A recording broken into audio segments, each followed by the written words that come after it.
When I look at what's happening to democracy across advanced economies right now, the word that comes to my mind is not crisis, it's auction.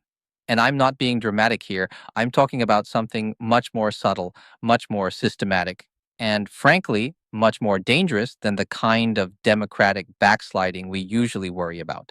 Because the democracies that emerge from this process still look like democracies on the surface. People still vote, parliaments still convene, constitutions remain intact. But underneath that familiar exterior, the actual mechanism of democratic representation has been quietly rewired in ways that most citizens don't fully recognize.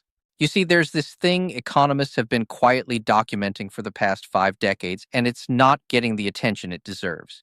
We call it the feedback loop between economic inequality and political representation. But what that really means is this: as the distance between the wealthy and everyone else grows, the very machinery of democratic decision making it starts to work differently.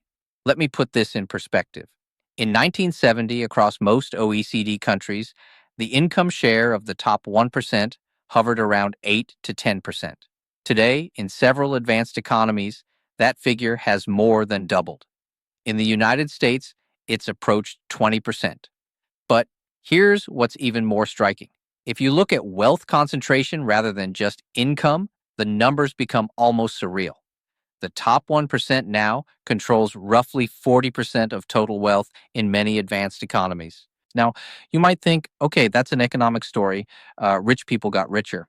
But here's where it gets interesting, and here's where my economist brain starts seeing patterns that should make us all a little uncomfortable.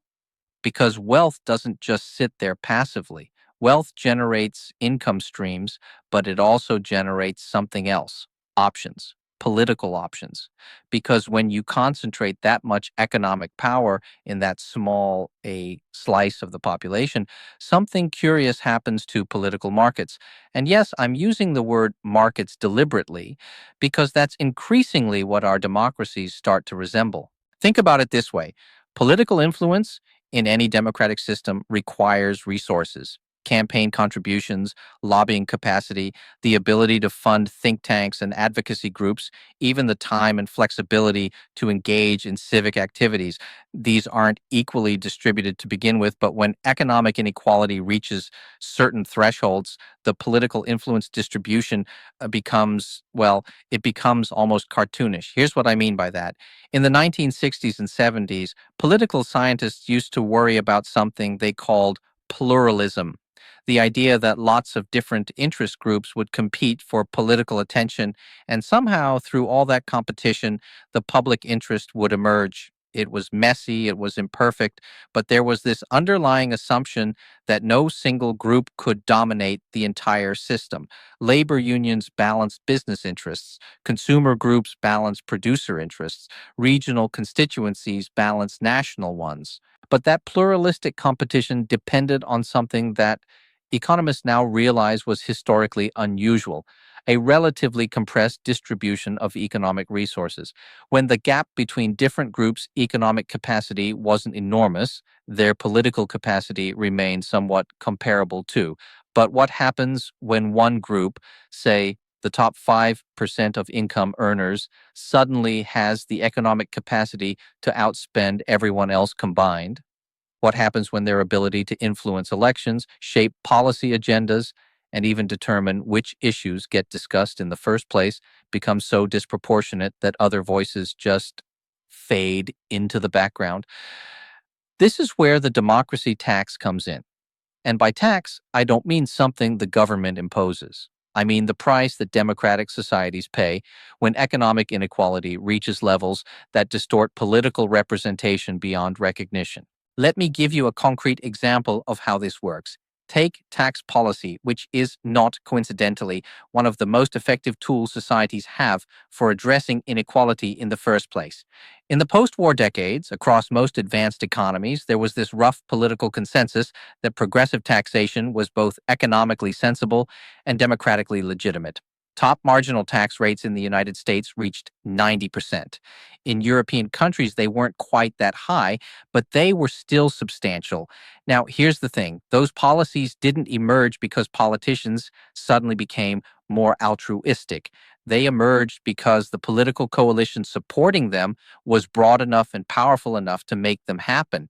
Middle class voters, organized labor, even significant portions of the business community understood that extreme inequality was destabilizing. But as inequality started rising in the 1980s and beyond, something shifted. The political coalition that had supported progressive taxation began to fracture. And it wasn't just because people changed their minds about economics, it was because the people with the most resources to influence political outcomes had the strongest incentives to oppose redistributive policies. This creates what economists call a reinforcing cycle. Higher inequality leads to greater political influence for high earners. Greater political influence leads to policies that reduce redistribution. Reduced redistribution leads to higher inequality, and the cycle continues. But there's another layer to this that makes it particularly insidious. As economic inequality rises, it doesn't just change who has political influence, it changes what kinds of political messages are seen as legitimate, what kinds of policies are considered serious or realistic. The boundaries of acceptable political discourse shift in ways that reflect the priorities and worldview of those with the most economic resources. But here's where it gets really troubling, and here's where the parallels to other historical periods start to become uncomfortably clear. Because we've seen this movie before, just in different settings. Think about the Gilded Age in the United States, roughly from 1870 to 1900. Massive technological change, rapid economic growth, and spectacular increases in inequality. Sound familiar? But what's really instructive is what happened to American democracy during that period. Political machines, corporate influence, the capture of regulatory agencies by the industries they were supposed to oversee. It wasn't authoritarianism in the classical sense, but it was democracy that had been, let's say, substantially modified by economic power. The way out of that situation required what historians call the progressive era, massive political reforms designed specifically to restore democratic accountability. Antitrust legislation, direct election of senators, campaign finance reforms. It took decades of sustained political effort to rebalance the system. And here's what worries me about our current situation. The tools that societies used to address extreme inequality in the past, progressive taxation, strong labor unions, robust antitrust enforcement, these tools require political coalitions powerful enough to implement them. But extreme inequality makes it harder to build those coalitions in the first place. It's like being in a burning building where the fire has damaged the fire exits. Theoretically, you know how to get out. Practically, the very problem you're trying to solve has made the solution harder to reach. Now, I want to be careful here because I'm not suggesting that wealthy people are inherently anti democratic or that there's some kind of conspiracy to undermine political equality.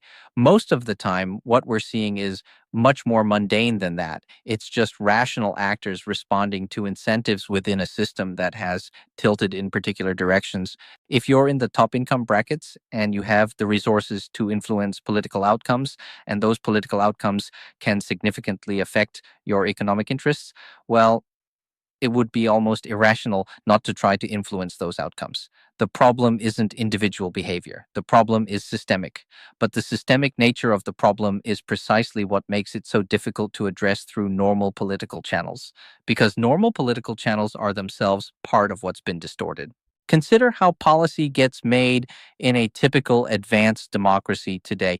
Issues reach the political agenda through a complex ecosystem of think tanks, advocacy organizations, media coverage, and legislative priorities. But each step in that process requires resources. Think tanks need funding, advocacy organizations need staff, media coverage follows stories that seem important and well sourced. Legislative priorities reflect the issues that generate the most sustained political pressure.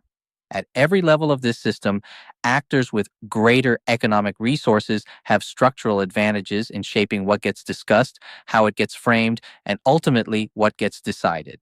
Let me paint you a picture of how this plays out in practice. Imagine you're a middle class voter concerned about, say, the cost of healthcare or education or housing. These are real economic pressures affecting millions of families across advanced economies. In a well functioning democracy, politicians would have strong incentives to address these concerns because these voters represent large, politically active constituencies. But now imagine you're trying to compete for political attention with interests that can spend tens of millions of dollars on lobbying, that can fund think tanks to produce research supporting their positions, that can make substantial campaign contributions, not just to individual candidates, but to entire political parties. How exactly does your voice get heard in that environment?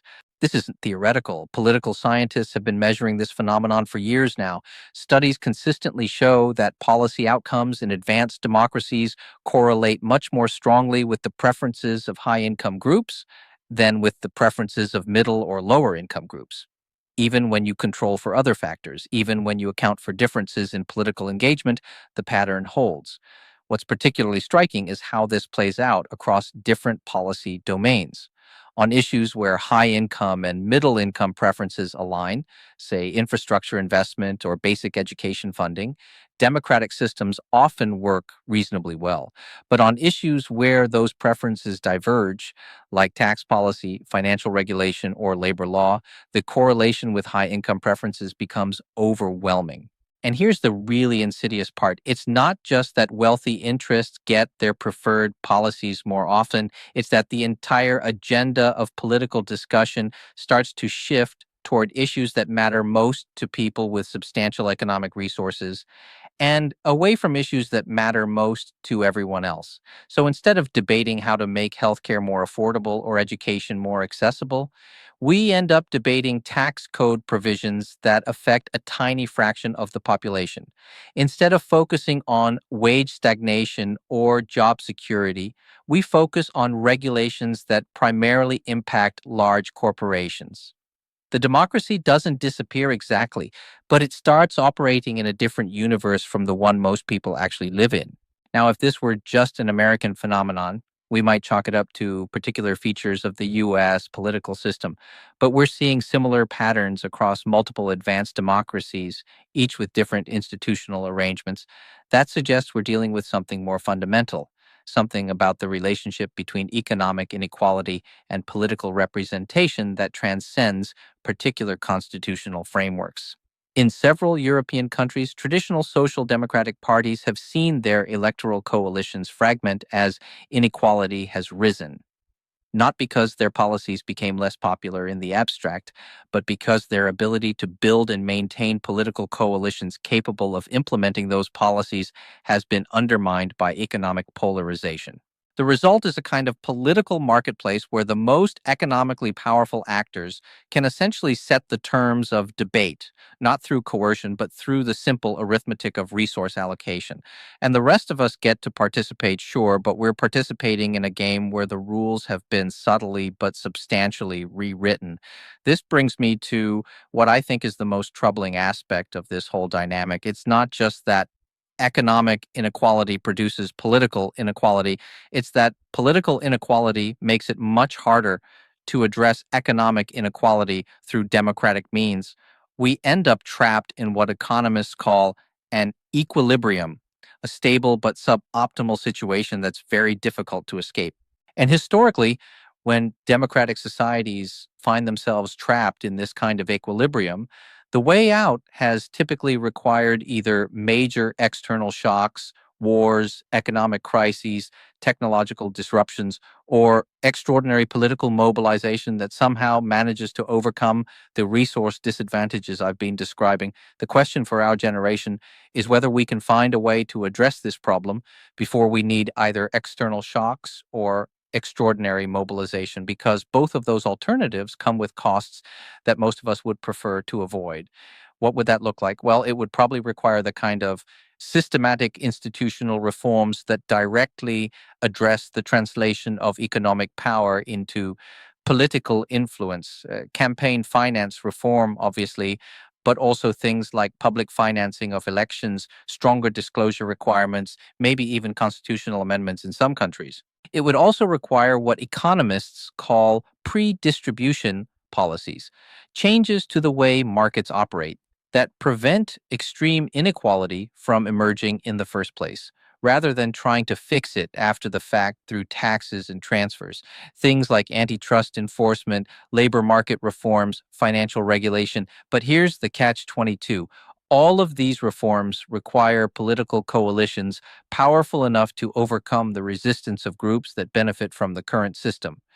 And building those coalitions becomes harder as economic inequality rises and political influence becomes more concentrated.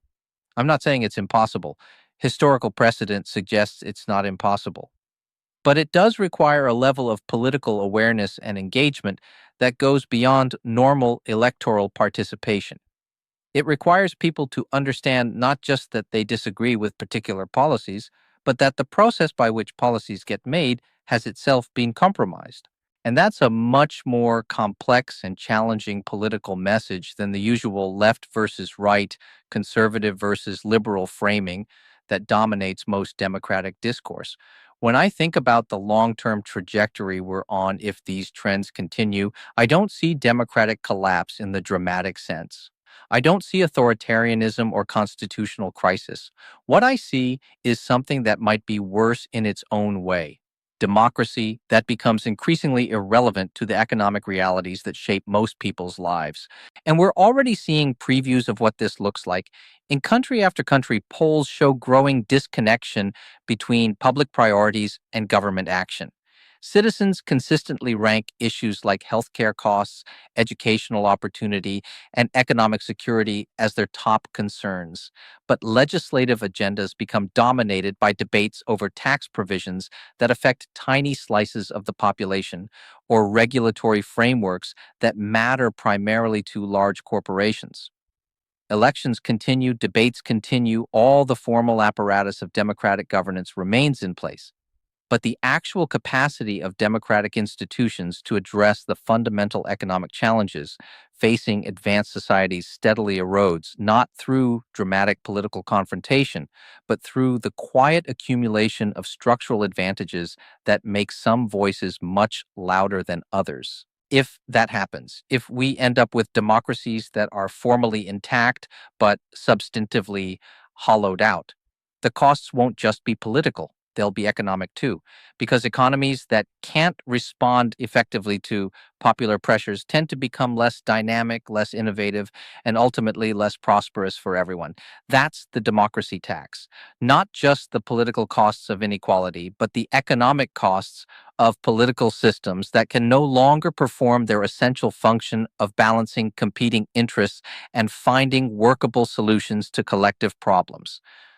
The choice, as I see it, is between accepting that trajectory or finding ways to restore the kind of political equality that makes democratic governance possible. And that choice, for better or worse, is still ours to make.